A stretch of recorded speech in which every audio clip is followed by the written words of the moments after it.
Waheguru Ji Ka Khalsa, Waheguru Ji Ki Fateh. Welcome to this segment of Coach Gurbani's a-sabad-a-day. The recitation today is Sri Rag Kiwar, Slok Mahalla Tija.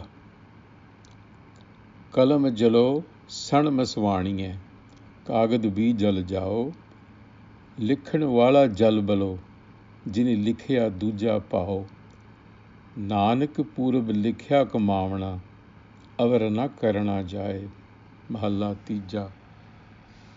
होर कूड़ पढ़ना, कूड़ बोलना, माया नाल प्यार, नानक विण नावै को थिर नहीं, पढ़ पढ़ होए ख्वार। Pauri.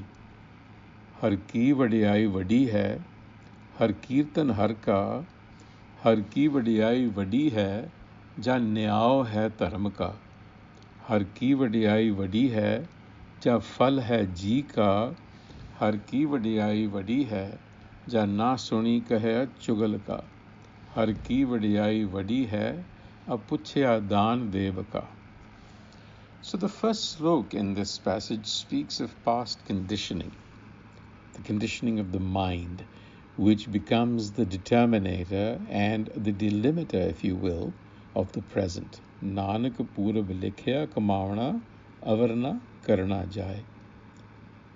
And what's happening here is that the ego, which is likened to the writer, makes impressions, in fact writes, on the paper of the mind through its actions with the ink of thoughts.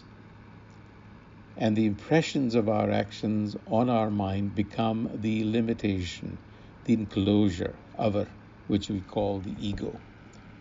And our present is the total accumulation of our past, and our choices in the present are therefore conditioned or limited by the choices that we have made in the past. And this is the self-perpetuating process that Guruji is telling us that we cannot alter. Now, to be sure, we are not obliged to make any particular choice, but nonetheless, we do make choices simply because there is a payoff to making choices. Sensations, the avoidance of painful sensations and the attraction to pleasurable sensations. And this constant repetition of following the same choices forms our habits and addictions and becomes the basis of our persona, our personalities. And Gurbani calls this giving in to the mind and succumbing to the world out there as duja pao, or acting out of love of the other, which is a reference to the love of the sensations of the mind, the duality of the mind, the attractions and the aversions that actually fuel our existence. But this distorts our perception and understanding. It becomes hor kood padna, kood bolna, maya naal pyar. Padna bolna here is absorbing sensations, is to read the outside world, and bolna is to react to it. So our actions, reactions just become self-perpetuating.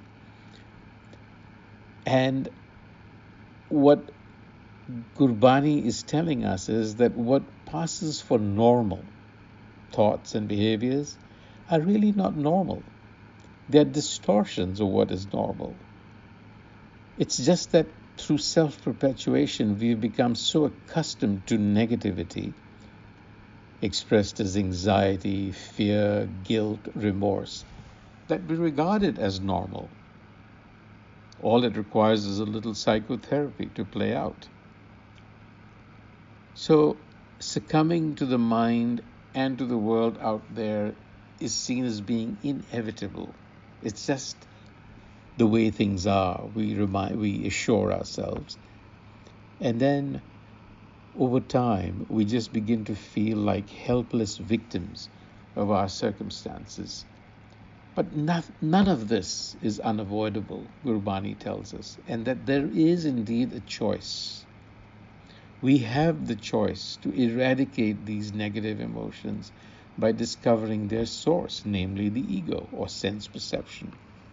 It is the ego mind, the cumulative sum of impressions that we've spoken about, that constantly call out for our attention, that need to be erased. Likhan wala jal balo, jine likhya duja pao. So go to the source.